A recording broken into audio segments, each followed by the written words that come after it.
This is problem 1-4, it's on page 15. Represent each of the following combinations of units in the correct SI form. There's a part A, B, and C. I won't read them all, I'll just write them as we go. Part A, we're supposed to change megagrams per milligram. And so if you remember prefixes, mega is 10 to the 6th, whereas milli is 10 to the negative 3rd. I'm sorry, this should be seconds, not grams. So now we have grams per second. If you remember your rules of exponents, 10 to the negative 3rd in the denominator is the same thing as 10 to the 3rd in the numerator. And we have grams per second.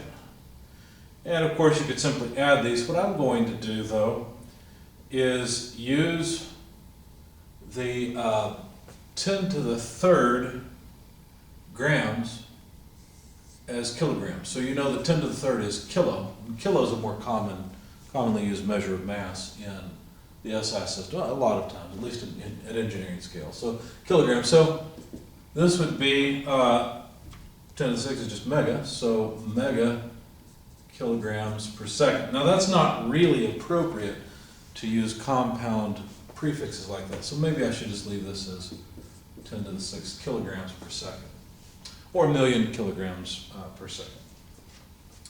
B, they want us to change newtons per millimeter into standard form.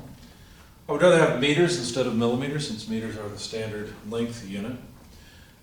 Again, a milli is a 10 to the negative 3rd. So if we move that into the numerator, 10 to the 3rd newtons per meter, we could write that as a kilonewton per meter, or you could leave it as 10 to the 3rd, or 1,000 newton meters if you wish. So that means this is the same thing.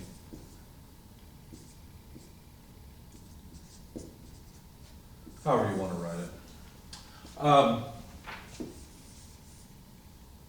I don't think I would write the previous one out as a million, as one with 6 zeros. It's just too much. I'd go to scientific notation at that point.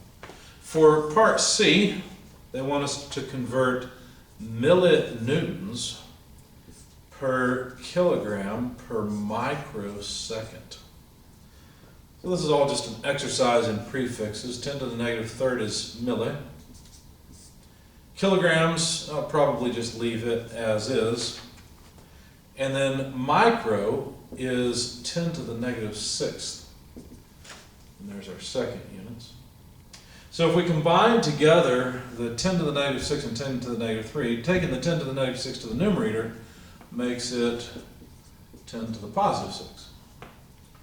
And then we're left with newtons per kilogram per second. And then if we combine these two together, all you have to do is add. So 6 minus 3 is 3.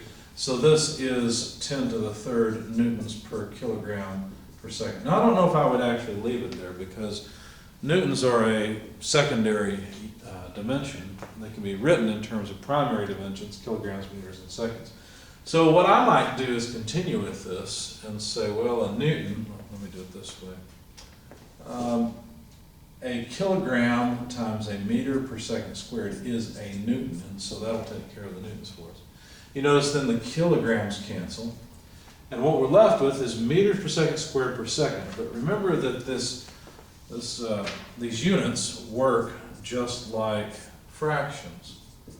So it's understood we have seconds over 1 in the denominator. What do you do with that if it's a fraction? Well, you invert and multiply. So this is the same thing as 1 over seconds. And so you see it's meters per second cubed. So anyway, I would write my answer as 10 to the 3rd meters per second, well, not squared, cubed. With 3 seconds in the denominator. And that would be my final answer there.